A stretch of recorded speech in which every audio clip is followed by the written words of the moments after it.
हम सब जानते हैं कि पूजन कार्य में शंख का उपयोग महत्वपूर्ण होता है। लगभग सभी देवी देवताओं को शंख से जल चढ़ाया जाता है, लेकिन शिवलिंग पर शंख से जल चढ़ाना वर्जित माना गया है।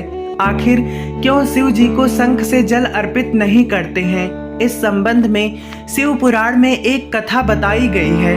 शिव पुराण के अनुसार शंखचूड़ नाम का महापराक्रमी दैत्य हुआ।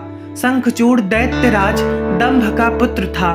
दैत्यराज दंभ को जब बहुत समय तक कोई संतान उत्पन्न नहीं हुई, तब उसने भगवान विष्णु के लिए कठिन तपस्या की। तब से प्रसन्न होकर विष्णु प्रकट हुए। विष्णु जी ने वर मांगने के लिए कहा। तब दंभ ने तीनों लोकों के लिए अजेय एक महापराक्रमी पुत्र का वर मांगा।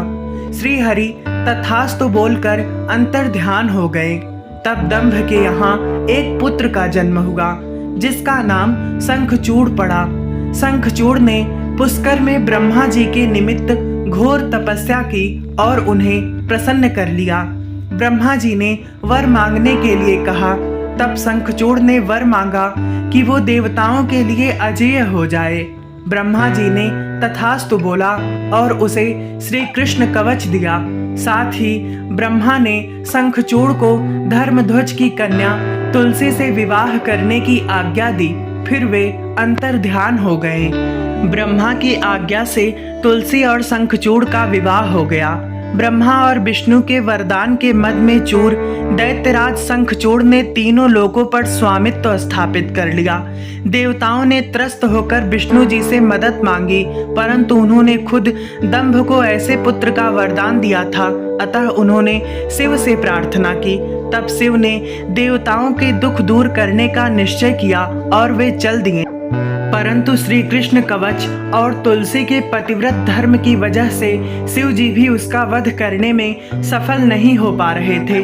तब विष्णु ने ब्राह्मण रूप बनाकर दैत्यराज से उसका श्री कृष्ण कवच दान में ले लिया। इसके बाद शंखचूड़ का रूप धारण कर तुलसी के सील का हरण कर लिया।